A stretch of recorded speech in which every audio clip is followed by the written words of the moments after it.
बिस्मिल्लाहिर्रहमानिर्रहीम। आज के प्रोग्राम के साथ मैं हूं नुसलाम मलिक। नाज़रीन, कहा यह जा रहा है कि हुकूमत की मुश्किलात शायद कुछ आसान होने लगी हैं, क्योंकि अपोजिशन लॉन्ग मार्च की बात कर रही है। अपोजिशन हुकूमत के ख़िलाफ़ तैयारियां कर रही है कि हुकूमत के ख़िलाफ़ पार्लियामेंट के अंदर और पार्लियामेंट से बाहर हुकूमत को टफ टाइम दिया जाएगा। मौलाना फजल रहमान ने राब्ते किए और फिर मियाँ नवाज शरीफ से, जो साबिक़ वज़ीर आज़म लंदन में इस वक्त हैं, उनसे भी रब्ता किया। उसके बाद ये बात तय पाई कि जो इत्तेहादी जमातें हैं सारी अपोजिशन की, वो पार्लियामेंट के अंदर भी और पार्लियामेंट के बाहर भी हुकूमत के ख़िलाफ़ भरपूर अपना किरदार अदा करेंगी। लेकिन कुछ खबरें ऐसी भी हैं, नजम सेठी मुल्क के सीनियर सहाफ़ी हैं, सीनियर तजियाकार हैं, उन्होंने कहा है कि उनकी चिड़िया के मुताबिक इस्टेबलिशमेंट की तरफ से पार्लियामेंट के मुश्तरका इजलास में हाज़िरी पूरी करने के लिए कॉल्स शुरू हो गई हैं। गोया जो इत्तेहादी हुकूमत के नाराज़ थे, अब वो राज़ी हो जाएंगे और हुकूमत की ये मुश्किल आसान हो सकती है कि जो पार्लियामेंट के अंदर हुकूमत को पार्लियामेंट का इजलास मुलतवी करके एक सुबकी उठाना पड़ी थी, उससे हुकूमत अब बच सकती है। इत्तेहादियों के गिले शिकवे अपनी जगह पर मौजूद हैं, लेकिन अगर पार्लियामेंट के अंदर हुकूमत को ये सपोर्ट मिलती है तो उससे ये कहा जा सकता है कि हुकूमत के लिए मुश्किलात कदरे कम हो जाएंगी। क्योंकि जो बात की जा रही थी कि इस वक्त इस्टेब्लिशमेंट न्यूट्रल है और किसी के साथ नहीं है, अपोजिशन इस बात का फ़ायदा उठाने की कोशिशों में थी। इस हवाले से भी अपोजिशन को भी ये सोचना पड़ेगा कि अगर वाकई ऐसे हालात हैं, हुकूमत के लिए नरम गोशा कहीं मौजूद है, तो फिर अपोजिशन की तैयारी कैसे आगे बढ़ेगी। क्योंकि मुल्क के अंदर जैसा कि कहा जाता है कि खासे इशारों की सियासत चलती है। इसका भी आज के प्रोग्राम में जायज़ा लेंगे, लेकिन दो वफाकी वज़रा के बयानात आपके सामने रखेंगे। उन वफाकी वज़रा के जो इस वक्त हुकूमत में बड़े अहम ओहदों पर फायज़ हैं, वो जलसों में अपने कारकुनों से बातचीत करते हुए किस किस्म की लैंग्वेज इस्तेमाल कर रहे हैं। एक तो साहब हैं असद उमर साहब, जनरल के साहबजादे हैं। दोनों भाई बड़े पढ़े लिखे तस्वर किए जाते हैं, कॉर्पोरेट सेक्टर में बड़े अहम ओहदों पर फायज़ रहे और असद उमर साहब मुल्क के वज़ीर ख़जाना भी रहे, आजकल भी बड़ी अहम जिम्मेदारी पर फायज़ हैं। लेकिन अवामी जलसे में लॉन्ग मार्च जो अपोजिशन शुरू करना चाहती है, उसके हवाले से और फिर मीडिया के कारकुनों के हवाले से उनको कुट लगाने की बातें ऐसे जलसों में कर रहे हैं, तो ये मुल्क की सियासत को किस तरफ ले जाएंगे। गुलाम सरवर खान साहब का भी बयान है, लेकिन पहले मैं आपको सुनवा दूँ असद उमर साहब, जो बड़े पढ़े लिखे, बड़े महज़ब कॉर्पोरेट सेक्टर के एक अहम फर्द करार दिए जाते हैं, एक अवामी जलसे में चंद कारकुनों को देख के कितने बौखला उठे हैं कि वो क्या कह रहे हैं कि अपोजिशन का लॉन्ग मार्च होगा तो इस्लामाबाद में PTI के कारकुन उसके साथ क्या करेंगे। ज़रा ये सुनिएगा और अंदाज़ा लगाइएगा कि ये इस मुल्क की पढ़ी लिखी क़यादत है और ये वजारत के मनसब पर फायज़ हैं। इन PDM वालों को, इनके सहूलतकार जो मीडिया में बैठे हुए हैं, उनको ये देखो सामने मेरे, ये इस्लामाबाद के अवाम का जज्बा है। लॉन्ग मार्च करने के लिए सोचना भी ना, इधर आओगे तो इतनी कुट पैनी है, याद रखोगे। सियासी जलसों में इस किस्म की ज़ुबान तो इस्तेमाल की जाती है, लेकिन जिस तरीके से PTI जो खुद लॉन्ग मार्च भी कर चुकी, धरना भी दे चुकी, और एक ऐसे पढ़े लिखे शख्स की तरफ से इस किस्म की ज़ुबान का इस्तेमाल, क्या इस मुल्क में अब अपोजिशन को एहतजाज करने की भी इजाज़त नहीं होगी। अगर एहतजाज किया जाएगा तो क्या मुखालिफ जमात के कारकुन उसको कुट लगाएंगे। ये हालात इस वक्त मुल्क की सियासत के बनते चले जा रहे हैं। माजी में भी हमने इसका खुमियाजा भुगत चुके हैं। सियासी जमातें जब एक दूसरे को ललकारती थी, एक दूसरे को दफन करने की बातें करती थी, तो सियासी तफरीक इतनी बढ़ती थी कि कारकुन एक दूसरे के खून के प्यासे हो जाते थे। लेकिन क्या मुल्क उसी सियासत की तरफ दोबारा बढ़ रहा है? ये भी आज के प्रोग्राम का मौजू है। मेरे साथ मौजूद हैं मुल्क के सीनियर सहाफ़ी तजियाकार जनाब नासिर बेग चुगताई साहब। चुगताई साहब, आपका बहुत शुक्रिया। मुल्क के सीनियर सहाफ़ी तजियाकार नज़ीर लगारी साहब, और उनके साथ सईद काजी साहब, हमारे दोस्त और सीनियर सहाफ़ी भी मौजूद हैं। मैं चुगताई साहब प्रोग्राम का आगाज़ अगर आपसे करूँ, असद उमर साहब बड़े पढ़े लिखे आदमी हैं, बड़े महज़ब आदमी तस्वर की जाते हैं, कॉर्पोरेट सेक्टर में रहे, लाखों रुपये तनख्वाह लेते थे और ये दावा भी करते हैं कि इतनी तनख्वाह छोड़कर मुल्क की मीशत ठीक करने आए थे। मुल्क की मीशत का भी भट्ठा बिठा दिया और साथ कारकुनों का इखलाकी दिवालियापन का भी भट्ठा बिठा रहे हैं। इखलाकी दिवालियापन का भट्टा बहुत पहले बैठ चुका था, जब इमरान खान साहब ने कंटेनर पर कुछ बातें कही थी, अगर वो याद हो आपको। तो दरअसल वो दर्स वही चल रहा है, वही सबक दर सबक। लेकिन कल जो कुछ, परसों जो कुछ कहा असद उमर साहब ने, उनसे वाकई तवक्को नहीं थी। वो एक पोस्टर वो आए हैं, एक पढ़े लिखे आदमी, एक दानिश्वर, अच्छी बात करने वाले, सुलझे हुए आदमी, जब उन्होंने ये कहा, मैंने पहले भी देखा, कल भी देखा, आज फिर आपने दिखाया, तो मुझे लगता ये है कि बहुत शदीद प्रेशर में है, बहुत शदीद ज़हनी दबाव में है। बॉडी लैंग्वेज देखिए उनकी, आप उनके चेहरे के तासुरात देखिए, तो आपको अंदाजा हुआ अंदर से कितना प्रेशर है और कितने खौफजदा हैं, कितने डरे हुए हैं। अच्छा, अब जहां तक कुट लगाने की बात है, तो यार सहाफी तो पहले पिटते रहे, पिटते भी रहे, कोड़े भी खाते रहे, जेलों में जाते रहे, खबर से बाज नहीं आते ये बदमाश लोग। ये खबर देने से बाज नहीं आते। ये वीडियो भी आपकी बनाएंगे, ये आपकी फुटेज भी लेंगे, ये आपके शॉर्ट्स भी लेंगे और ये आपकी खबर भी लेंगे, खबर लेंगे इनके। लेकिन चुगताई साहब, हम तो डिक्टेटरों का रोना रोते हैं। बिलावल भुट्टो साहब के अल्फाज भी साफियों के बारे में, फिर असद उमर साहब भी कुट लगाने के चक्रों में हैं। ये डिक्टेटरों से तो ज्यादा फाशिस्ट ये लोग हैं। बिल्कुल, जो भी सहाफत या आवाम के बारे में इस तरह की बात करता है वो फैशिस्ट होता है। लेकिन मैं आपको बताऊं कि इख्तिलाफ राय का भी तरीका होता है, इख्तिलाफ राय का भी तरीका होता है। जुल्फ़िकार अली भुट्टो साहब ने डॉन से इख्तिलाफ राय किया था, और क्योंकि उस पर लिखा गया था, भुट्टो साहब ने जो कहा था खड़े होकर कि अगर ऐसा हुआ तो पहाड़ भी रोएंगे, तो डॉन का इंटरव्यू लाएगा, पहाड़ नहीं रोते मिस्टर भुट्टो, पहाड़ नहीं रोते। अगले रोज उन्होंने जवाब दिया कि जो चश्मे हैं, जो दरिया हैं, ये पहाड़ों के आंसू तो हैं। लेकिन भुट्टो साहब भी बहुत तेज थे, उन्होंने बहुत जुमले ऐसे काटदार कहे जो बाद में तारीख का भी हिस्सा बने और सिलेबस का भी हिस्सा बने। इसी तरह उस पर आते जाए सबके साथ। ये जो है ये वायलेंस पर है, ये तशद्दुद की तरफ लेके जा रहे हैं। ये वाडवा साहब, ये चौधरी साहब, ये जनाब दूसरे हजरात जो 4-5 मिनिस्टर हैं जिनका अपना कोई ताल्लुक पीटीआई से नहीं है, ये उड़ते हुए पंछी थे, आके यहाँ लैंड कर गए, फिर उड़ जाएंगे। ये चल उड़ जा रहे पंछी वाली बात। बिल्कुल ठीक है, वापस आता हूँ चुगताई साहब की तरफ वापस आता हूँ। सईद काजी साहब, ये बुखराहट की निशानी है असद उमर साहब जो बात कर रहे हैं, क्योंकि खुद धरना दिया, लॉन्ग मार्च किया, फिर पढ़े लिखे होने का दावा तो करते हैं, कितने पढ़े लिखे हैं ये तो सारी दुनिया जानती होगी। लेकिन ये तरीका ठीक है कि मीडिया में जो लोग हैं उनको कुट लगाएंगे, लॉन्ग मार्च का सोचना भी ना, और जो इस्लामाबाद वाले उनके कारकुन हैं ये कुट लगाएंगे लॉन्ग मार्च के शुरुआत को? मलिक साहब, जब आप एक इस तरह की गुफ्तगू करते हैं जो इखलाक की हदों से भी तजावज़ कर रही हो, तो उसका अगर हम उसका एनालिसिस, क्लिनिकल एनालिसिस करें, ठीक है, तो बेसिकली आपकी जो एक एज अ क्लास और एज अ रूलिंग क्लास जो आपकी इम्पोर्टेंस है, जो आपकी एक इनएबिलिटी टू डिलीवर है। देखें, जो लोग काम करते हैं उन्हें जबान की, बातों की, लफ्जों की, जुगतों की, गालियों की जरूरत नहीं होती। ठीक है, तो जिन लोगों के काम, जिनके नजरियात जमीन में ट्रांसलेट होते हैं अमली तौर पर, बिल्कुल ठीक है, उनको कभी जुगतें नहीं लगानी पड़ती। इन सब की जबानें देखें। जिस दिन राना सनाउल्लाह ने कहा था कि जी आप जहां तक जोर लगा लें और कहां तक जोर लगा लें, शहबाज शरीफ जाके दिखाएंगे। कौन सी गाली है जो हमने नहीं सुनी? क्यों? आखिर ये क्यों है? इसका एक साइंटिफिक एनालिसिस करते हैं ना। बिल्कुल ठीक। ये लोग मिन हैसुल तबका, तीनों पार्टियां तारीख को 1 सेंटीमीटर आगे बढ़ा के नहीं ले जा सकती। ये IMF के 2-2 पैसे के मुलाजिम है। ये लोग अपना बजट नहीं बना सकते।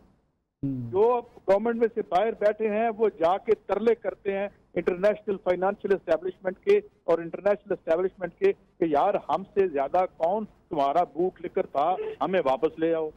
ठीक है, अवाम से उनका राब्ता खत्म हो गया। एक इंतहाई अवामी पार्टी के लीडर मुझे फरमाने लगे, मेरे साथ बैठे थे, और उन्होंने क्या, काजी साहब आपकी गुफ्तगू और जमाना चला गया, मैं नाम नहीं लेता, तो मेरा दोस्त भी है। ठीक है, तो बात ये है कि ये नेशनल क्लास ये वफात पा चुके हैं। ये these are the dead man walking and talking. ये तारीख में अपनी रेलेवेंस खो चुके हैं। और मैं आपको इंटरनेशनल पूरे, और ये एक और मैं आपको बात बताऊं, यहाँ नहीं हर जगह यही है। कहाँ पे एस्टैब्लिश, अभी उसने कहा नजम सेठी साहब, एस्टैब्लिशमेंट ने ये कर दिया वो कर दिया। क्या एस्टैब्लिशमेंट ने बर्नी सैंडर को क्यों अमेरिका में नहीं बनने दिया? सबसे पॉपुलर वो था। जर्मी कोर्बिन जो लेफ्ट का नाम ले रहा था और अवाम का नाम ले रहा था और आलमी चोर चक्कों के पैसों को पकड़ने की बात कर रहा था, उसके खिलाफ बैंकों ने कैंपेन चलाई। बरतानिया में। ये क्लास आलमी तौर पर जिसने तमाम पॉलिटिकल पार्टीज को अपने कब्जे में ले लिया है, बिल्कुल ठीक है। ये सियासी तौर ये सियासी मुर्दे हैं। ये सिर्फ अपने जिंदा होने की एक सबूत देने के लिए इस तरह की गुफ्तगू करते हैं और इनसे कोई उम्मीद नहीं है। अवाम से उम्मीद रखे। बात खत्म करता हूँ। अवाम बोल रही है सूडान में 40 लाख बंदा बाहर आया है इस हुक्मरान तबके के खिलाफ, और या आप और 2-3 मुल्कों में देख रहे हैं। तो मेरे ख्याल में वो डेड खत्म हो रहा है और ये गालियों का ऐद खत्म होगा और अवामी सियासत वापस आएगी। बिल्कुल ठीक। नज़ीर लगारी साहब, अवामी सियासत वापस आएगी, लेकिन अवामी सियासत को वापस लाएगा कौन? पहला सवाल। दूसरा ये है कि पॉलिटिकल लीडर्स, इतने पढ़े लिखे लीडर्स भी अगर किसी को एहतजाज से रोकने के लिए अपने कारकुनों को कहें कि आप कुट लगाएं जो इस्लामाबाद में आए, ये बुखलाहट की निशानी है, ट्रेनिंग का मसला है, या इक़्तिदार की अकड़ है जो गर्दन में सरिया लेके आ गई है? मेरा ख्याल है कि हमें चीज़ों को वहाँ से देखना चाहिए जहाँ से हमने सोसाइटी को डीपोलिटिसाइज करने का सिलसिला शुरू किया। हमारी रियासत ने, हमारी रियासत के इदारों ने, हमारी रियासत के ताकतवर मुक़्तदर इदारों ने और हर तरह के, हर शोबे के, हर जगह के सब ने मिलकर एक काम किया है कि सोसाइटी के अंदर सियासत को नफरत का सिंबल बना दिया जाए, और इसमें वो एक हद तक कामयाब हुए हैं। उन्होंने सियासत के काम को कारे ज़िया करार दिया और इस बात को बिलीव कराने के लिए सारे वसाइल खर्च कर डाले, और ऐसे लोगों को सियासत में लाया गया जो अब तक वो मुल्क में 1000 ओहदे और मर्तबे और मनसब और ओहदे हासिल करते रहे, लेकिन वो सियासत के सीन को भी नहीं समझ पाए, और वो अब भी मुल्क की सियासत के अहम मराकज़ में, अहम जगहों पर मौजूद हैं। तो आपकी ये इतनी भी सियासी शराफिया है, आप इसको वो नहीं देखते। मैं कहता हूँ कि ज़िया के अहद में जो सियासतदान थे, जो लोग सियासत कर रहे थे और एंटी इस्टेब्लिशमेंट, एंटी गवर्नमेंट सियासत कर रहे थे और एंटी मार्शल सियासत कर रहे थे, वो जुर्रतमंद थे, बहादुर थे, और वहीं से सिलसिला शुरू हुआ कि लोगों को डीपोलिटिसाइज करने का सिलसिला शुरू किए। ये कहाँ से आ गए? आपने बताया ना कि इनके वालिद जो थे, इनके जनाब असद उमर साहब के वालिद मोहतरम याह्या खान के मिलिट्री सेक्रेटरी थे जनरल उमर साहब, और जनरल उमर साहब को उन 8 जनरलों के साथ रुखसत किया गया था जो इस मुल्क की तबाही के जिम्मेदार थे, जिसके बारे में आज तक ना मुकदमा चला, ना कोई चीज सामने आई, ना वो हमूद रहमान कमीशन सामने आया, ना कमीशन की रिपोर्ट सामने आई। हमने अपने तमाम जराइम पर पर्दे डाल दिए हैं, और ये है सूरत हाल। हकीकत हाल ये है कि ये वो लोग हैं जो अपने अपने आबाओं की, अपने अपने वालिदैन की लेगेसी को लेकर चल रहे हैं, और सोसाइटी के अंदर सही हकीकी अवाम दोस्त सियासत नहीं चाहते हैं, वो इस तरह से चल रहे हैं। लेकिन इसकी बुनियादी वजह सियासतदानों से ज्यादा, मैं सियासतदान उनको नहीं कह रहा हूँ कि जिनका पाकिस्तान मुल्क नहीं है, कारोबार है, पाकिस्तान को अपना धंधा समझते हैं, उन लोगों को मैं सियासतदान नहीं कह रहा हूँ। जो रियली सियासतदान है, उनका मुंह काला किया गया, उन्हें रुसवा किया गया, उनको एक तरफ करके बिठा दिया गया और उनके रास्ते रोके गए, उनको हर तरह के मजालिम का शिकार किया गया, हर तरह की धौंस धमकी का शिकार दिया गया, कत्ल कर दिया गया ताकि सियासत ना हो। ये सब कुछ होता रहा है इस मुल्क के अंदर। अब सोसाइटी वापस अपना रिवाइवल कर रही है। मैं काजी साहब से इत्तफाक करता हूँ, सोसाइटी अपना रिवाइवल कर रही है। ये पॉसिबल नहीं है कि आप बहुत देर तक या कई दहाइयों तक इस सूरत को बरकरार रखें। पाकिस्तान के लोग सियासत के लिए वापस आएंगे, अपना सियासी हक के लिए इसरार करेंगे, और वो मांगेंगे पाकिस्तान के लोग सियासी राइट्स के लिए, और राइट्स नहीं, उनकी जिंदगी का बुनियादी हक ये है, वो उसको हासिल करेंगे, और ये सूरत हाल तादेर नहीं रहेगी। ठीक है, सियासी हक अपना मांगेगी अवाम, लेकिन किसकी क़यादत में, इस पर बात करेंगे एक ब्रेक के बाद।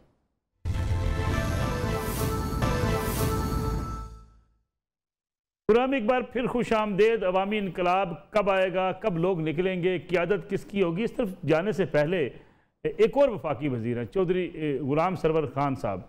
गुलाम सरवर खान साहब ने जो कुछ इरशादात फरमाए हैं वो भी सुनने वाले हैं। सुनिएगा कितनी सफाकी इस वक्त सियासतदानों के पास है कि अगर दूसरे सियासी मुखालफ के बारे में किस किस्म की ज़ुबान इस्तेमाल की जाती है, और कारकुन कितने बेवकूफ़ लोग होते हैं जो इनके कहने पे, अगर मुस्लिम लीग नवाज़ का कारकुन है या पीपल्स पार्टी का कारकुन है, वो पीटीए के कारकुन को मारने पे तुलता है, या पीटीए का कारकुन नून लीग या पीपल्स पार्टी के कारकुन को मारने पे तुल आता है। ये कितने बेवकूफ़ लोग होते हैं। इन लीडरशिप्स के बारे में, इन्हें अपने लीडरों की ऐसे बयान सुन के जज्बाती हो जाते हैं। ज़रा सुनिएगा गुलाम सरवर खान साहब क्या कह रहे हैं। आएंगे तो सीधे जेल में जाएंगे, तो मेरा नहीं ख्याल कि वो आए। हाँ, ताबूत में आ सकते हैं, जिस तरह उनके बड़ों के ताबूत आए उनका भी ताबूत आ सकता है। जिंदा अगर वो आए तो सीधे जेल जाएंगे। जिस तरह मियां नवाज शरीफ के बड़ों के ताबूत आए, इसी तरीके से उनका भी ताबूत आ सकता है। इखलाकियात पता नहीं कितनी पीछे रह गई है और हम समझते हैं कि ये हमारे लीडर्स हैं। क्यों जी चुगताई साहब, ये हमारी लीडरशिप है? सर ये सर्द सफाकी है, ये एक सफाकी होती है, एक कोल्ड ब्लडेड सफाकी होती है, जिसे हम कहते हैं कोल्ड ब्लडेड मर्डर होता है। ये भी उससे लगता बढ़ता है। अच्छा, इनका जब ब्रीज यानी आप तजिया कर लीजिए, ये किस किस जमात से होते हुए आए हैं, माशाल्लाह बहुत जमातें बदल चुके हैं, किसकी ताबूत की बात कर रहे हैं ये। और ये कुलसूम नवाज शरीफ और मियाँ शरीफ वगैरह, इन सब के एक ही लाइन में इन्होंने सबको घसीट दिया, जबकि ये खुद ताबूत साज हैं।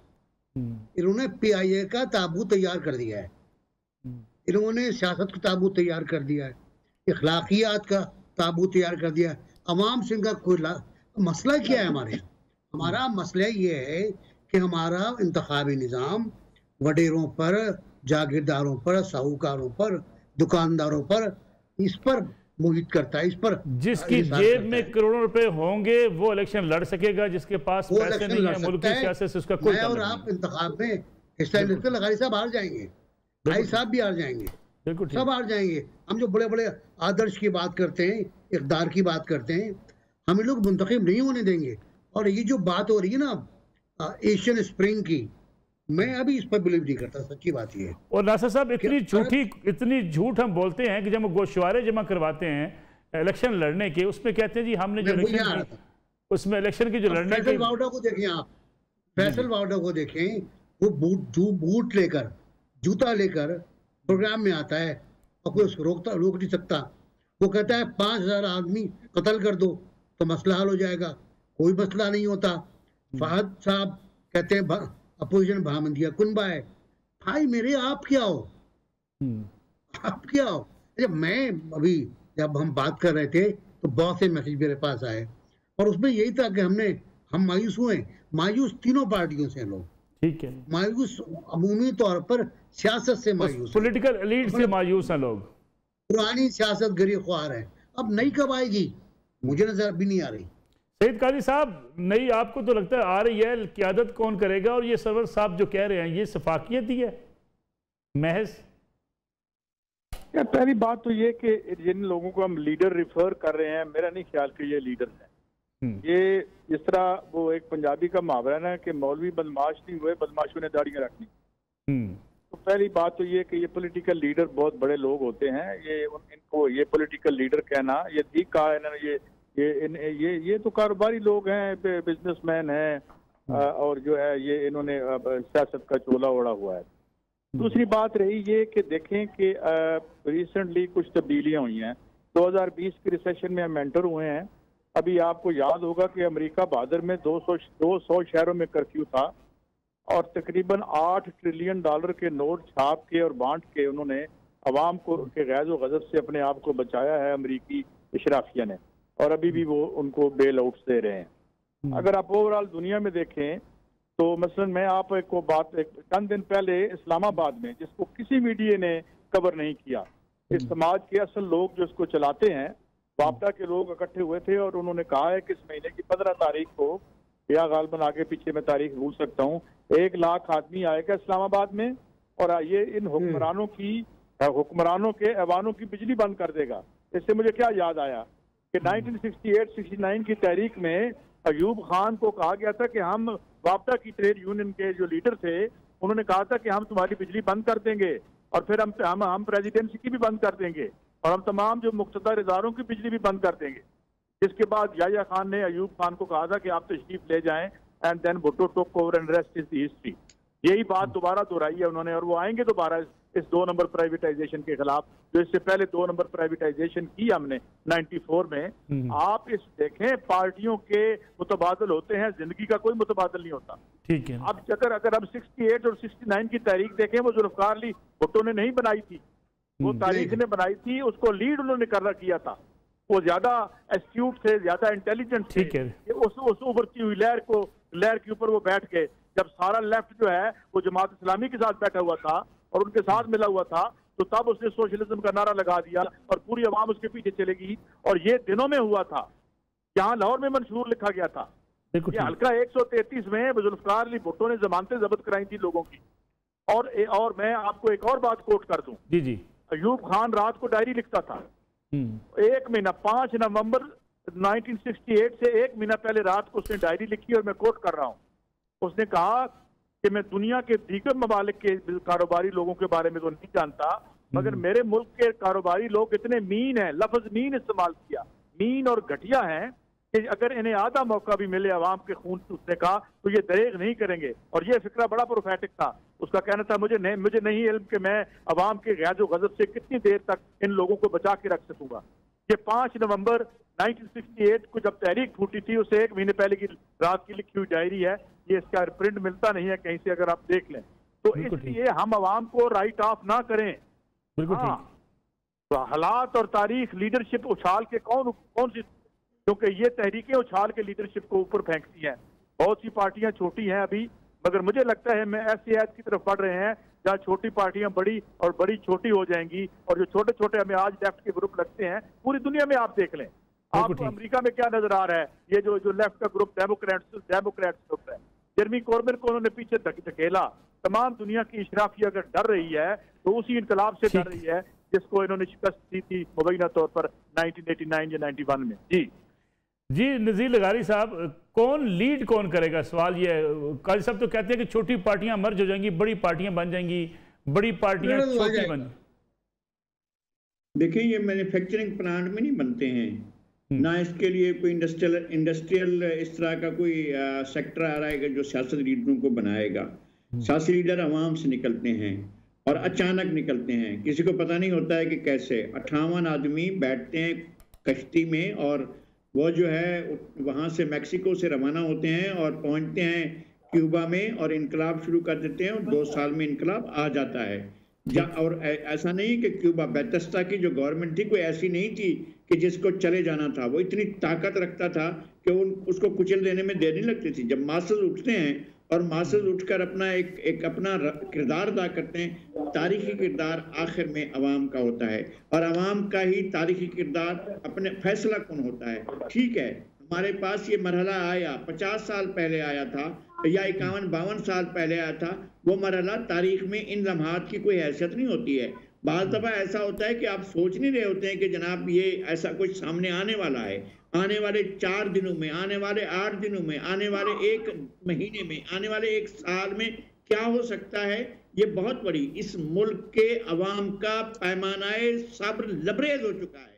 लोगों के पास जीने के तमाम रास्ते मजदूद कर दिए गए हैं, चारों तरफ से हवा के रोजन बंद कर दिए गए हैं, लोगों को दम घुटकर मर जाने के लिए आजाद छोड़ा गया है और चारों तरफ ये पहरादार खड़े हैं जो असद उमर की और गुलाम सरवर की आवाजों में और उनके लहजों में बात कर रहे हैं। ये सब कुछ रेत की तरह बह जाएगा। लोग अपने शिद्दत के साथ उठेंगे और कोई बचाने के लिए। लेकिन लगारी साहब वो तो कहते हैं कि हमने रियासत मदीना बनाने की तरफ पेशकदमी शुरू कर दी है, एक मजहबी कार्ड भी खेला गया है, लोग अब हमारे साथ हैं, पब्लिक हमारे साथ खड़ी है। आपके पास वक्त नहीं होगा, मुझे इस पर बात करनी है। अगर मैं बात करूंगा तो एक मैं आता हूं, जंग अहजाब हुई थी जिसको जंग खंदक भी कहते हैं। जंग की टोटल कैजुअलिटीज 6 थी, 2 थी जो मुहासरे के अंदर थे और 4 थी जो मुहासरे के बाहर थे। और आफ्टर इफेक्ट्स में जब पूछा गया कि जनाब जो लोग ये कहकर चले गए थे जंग छोड़कर कि जनाब वह सामने हमारे रिश्तेदार हैं, अजीज हैं, अकारिब हैं, हमारे मामू हैं, चचा हैं, भांजे हैं, भतीजे हैं और कजन हैं, हम कैसे उनसे लड़ेंगे। जंग खत्म होने के बाद उनको बुलाया गया और उनका ही जज मुकर्रर किया गया और कहा गया कि मिसाके मदीना को इन्होंने तोड़ा है, अब हम अपने उसूल के मुताबिक नहीं करेंगे। मिसाके मदीना अगर इन्होंने कभी पढ़ा हो तो पता चलेगा इनको कि जो रसूल के ज़माने में आइन बना था वो कितना सेकुलर था। यहूदी के तरीकों पर, ईसाई के तरीके पर, कबीले के तरीके पर उन्होंने तमाम अमूर अंजाम देने थे। ये तय हुआ था उस आइन के अंदर। और फिर इसके ये नहीं था कि ये रियासत मदीना का या इसका मजहबी इसका आइन है, वो आइन खालिसतन तमाम मज़ाहिब और अकायद के लिए यकसा था। तो उस आइन के मुताबिक जो शख्स अहद शिकनी करता उसकी सजा मुकर्रर की। तो उन्होंने कहा कि कबीला बनु कुरैजा अपनी सजा खुद मुकर्रर करे, उनका ही नामजद आदमी जो है वो फैसला करता है कि हमारे कानून के मुताबिक, हमारे कस्टम और कन्वेंशन के मुताबिक अगर कोई शख्स अहद तोड़ता है, मीसाक तोड़ता है, रियासत का इमरानी मुआहदा तोड़ता है, तो उसकी सजा मौत है। 500 लोगों को एक दिन में सजा दी गई आइन तोड़ने पर। अभी ये सवाल उठेंगे ना कि आइन किसने तोड़ा था, कब तोड़ा था, किस तरह तोड़ा था, किसने साथ दिया था, कौन हमनवा बनेगा, ये सवाल उठेंगे। मैं नहीं हूँगा, और हो सकता है और लोग भी ना हों, ये हो सकता है हमारी आंखें देखें, ये सवाल उठेंगे और ये सवाल पूछे जाएंगे। और ये सवाल मैं अर्ज करता हूँ कि उनसे जहाँ जहाँ इनकी पनाहें हैं इस वक्त, कब्रों पर भी मुकदमा चलेंगे और लोग पूछेंगे कि किस तरह से मामलात हुए हैं। ये ऐसा नहीं है लोग। जी नज़ीर लगारी साहब, एक ब्रेक का वक्त हुआ है, एक ब्रेक लेते हैं, वापस आएंगे तो फिर बात करेंगे क्या हुकूमत की मुश्किलात आसान हो गई हैं। और जो 19 तारीख को जैसा कि कहा जा रहा है इजलास होगा, उस इजलास में सारे इत्तेहादी, सारे नाराज़ अरकान सब शरीक होंगे, क्या इस बात के इशारे सबको मिल गए हैं, इस पर बात करेंगे ब्रेक के बाद।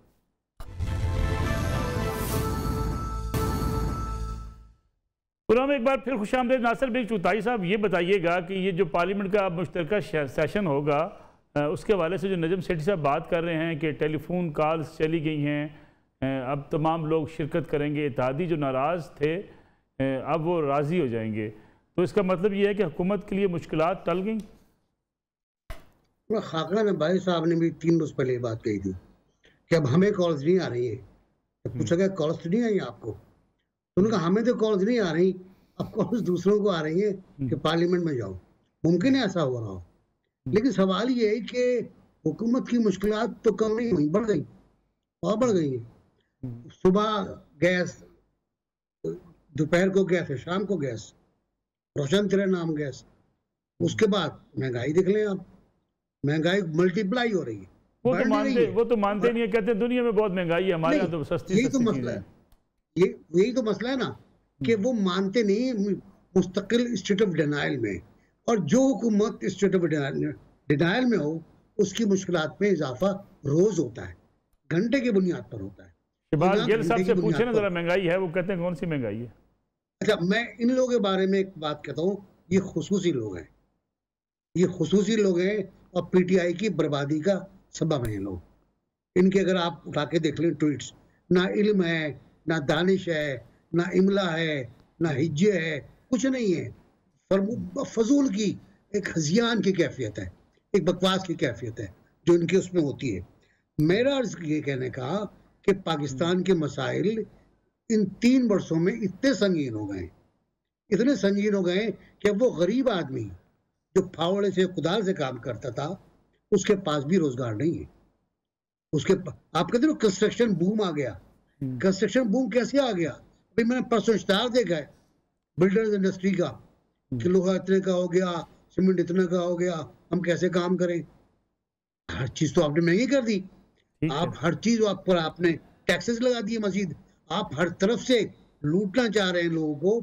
बात क्या है? बात यह है कि एक इनकलाब की जरूरत है, मखदूम मुहिद्दीन वाला हो कि बिजली आओ, गरजता हुआ लाभ आओ, ये वाला चाहिए, इससे कम कुछ नहीं होगा। सैयद काजी साहब, मैंने अभी पूछा चुगताई साहब से, ये शहबाज गिल साहब को तो महंगाई नज़र नहीं आती, हर तरफ रावी चैन लिखता है, अब इत्तेहादी जो नाराज़ थे वो भी शायद नाराज़ी हो गए हैं, मुश्किलात कम हो गई हैं, महंगाई तो हुकूमत को नज़र आती नहीं है।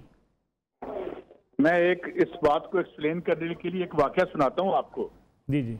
एक दफ़ा अहमद फराज साहब के पास मैं इस्लामाबाद में बैठा था, ठीक है, मैंने यूं ही कहा कि जी मैं मुल्क से बाहर जा रहा हूँ। तो उन्होंने कहा भाई क्या जरूरत है, पाकिस्तान तो इस्लामाबाद से 1 किलोमीटर आगे शुरू होता है। हुजूर कौन सी मुश्किल में है ये? इस वक्त जो है वो मिनिस्टर एनक्लेव में सो रहे होंगे, फायर तो पहरे लगे हुए हैं, पानी फ्री है, बिजली फ्री है, इलाज फ्री है, आके आएंगे तकरीर करेंगे, मेरे और आप जैसे साफी लेके माइक वहां पहुंच जाएंगे, ये कुछ फरमा देंगे।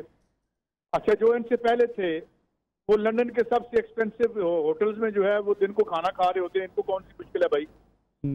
जेल के अंदर जब जाते हैं तो अंदर 7 स्टार जेल होती है और मजाल नहीं होती जेलर की, और खान अंदर से मेन्यू बाहर आता है, अंदर से मेन्यू जाता है कि आज मियाँ साहब ये खाएंगे और आज ये खाएंगे। डॉक्टर तक उनके अपने आते हैं, शेफ उनके अंदर अपने होते हैं। वो ये तबका बड़ा फ्राडिया है, ये किसी मुश्किल में नहीं है, मुश्किल में हम हैं जो इनकी वजह से मुश्किल में है। हर आने वाली गवर्नमेंट जब आती है तो हम सुख का सांस लेके उम्मीद करते हैं कि पिछले चोर चक्कों से जान छूट गई है। 5 साल अगले से जूते खाते हैं तो फिर कहते हैं कि ओए आज इमरान खान चला जाए तो 3 महीने बाद इमरान खान भूल जाएगा तो जो अगले हमारे साथ करेंगे। ये बिल्कुल सुखी हैं, इनको इनके ऊपर कोई कानून लागू नहीं होता, इनको किसी को मनी ट्रेल देने की जरूरत नहीं है, कोई थाना इनके गिरबान तक नहीं पहुंच सकता। पाकिस्तान का जो माशाल्लाह तफ्तीशी सिस्टम है जो लिटर लटक रहा होता है हर थाने में, ये इनको लगे तो फिर मैं कहूं कि हाँ। ये सियासी कारकुन कब बनते हैं, कैसे बनते हैं, हम तो इससे भी लाइलम होते हैं। ये कोई सियासी कारकुनों का जमाना नहीं है, जब से प्लाट कल्चर नहीं है। कोई सियासी कारकुन नहीं रह गया। ये जेब में दरखास्तें लेके जाते हैं, ठीक है, अपने काम करवाते हैं और अपने। कल मेरे साथ एक बैठा हुआ था जिसका वालिद जो है वो मेरे ख्याल में ये एक मेहनतकश था, एक जमाने में लोडर होता था वहां पे, तो वो पता नहीं क्या उसने वो बक शुरू कर दी। तो मैंने कहा यार ना बुलाया करो मुझे इनके साथ। तो ये सारे जाती मुलाजिम हैं, माल कमाते हैं, किसी ने तेल की कंपनी की हुई है, किसी ने ठेका। ये बिल्कुल ठीक है, इनको कोई प्रॉब्लम नहीं, ये मुश्किल में नहीं है, बिल्कुल ठीक है। जो वो हम आम आदमी मुश्किल में है। नजीर लगाई साहब प्रोग्राम खत्म होने वाला है। जी साहब 60 मिनट कर मैं लगाई साहब की तरफ जाऊं। जी मैं एक जुमला सिर्फ कि जो आपने बयान सुनाया है असद उमर का, इस पर पीएफईजे को और एप्लिक को एक एक्शन लेना चाहिए और कोई रास इक़दाम करना चाहिए, ये नाकाबिल बर्दाश्त। जी नजीर लगारी साहब। मैं क्या अर्ज करूं, मैंने आपसे अर्ज किया कि सोसाइटी को डीपोलिटिसाइज किया गया है और सोसाइटी सियासत की तरफ वापस आ रही है। सोसाइटी में मुश्किलात इतनी बढ़ गई हैं कि इंसान के लिए जीना मुहाल हो गया है और इन्हें अंदाज़ा नहीं है कि जो त्रोपे लगा रहे हैं, जो इस शगाफ वाली कश्ती को बचाने की कोशिश कर रहे हैं, ये डूब रही है भाई। लेकिन लगारी साहब डॉलर की कीमत बढ़ती है तब भी हमें बताया जाता है बड़ा फायदा हो रहा है आवाम का, कीमत कम होती है फिर बताया जाता है मजीद फायदा होगा, फिर कीमत जब फिर और बढ़ती है कहते हैं फिर आपका फायदा होगा। ये आवाम को तो फायदे बताते रहते हैं डॉलर की कीमत ऊपर नीचे होने के। सर असल हालत तो आवाम की हो रही है ना, जहां आग जल रही है वहां लोगों को पता है ना कि आग की गर्मी कितनी होती है, जहां ठंड पड़ रही है वहां पता है इन लोगों को ठंड क्या होती है। इनको क्या पता, ये तो एक मोतदल मौसम में रहते हैं, इनके पास खाने के लिए, इनके पास पीने के लिए सब कुछ मौजूद है। जो भुगतते हैं वो अवाम भुगतते हैं और वो भुगत रहे हैं और वो इस दफा ये तय कर चुके हैं जो भी वो रेस्क्यू करने के लिए जाएगा वो ये सोच कर जाए कि अवाम एक एक चीज का हिसाब रख कर बैठे हुए हैं, और ऐसा नहीं है कि अवाम बिल्कुल ही बेसरोपा होकर बैठे हुए हैं। अवाम उठेंगे, अवाम अपनी पूरी कुव्वत के साथ, शिद्दत के साथ उठेंगे और अपने रास्ते खुद मुतय्यन करेंगे। नज़ीर लगारी साहब, नासिर बेचूताई साहब, सईद कारी साहब, तीनों मेहमानों का बहुत बहुत शुक्रिया। नाज़रीन आज का प्रोग्राम था, कल आपकी खिदमत में दोबारा हाजिर होंगे, इजाज़त दीजिए, अल्लाह हाफिज़।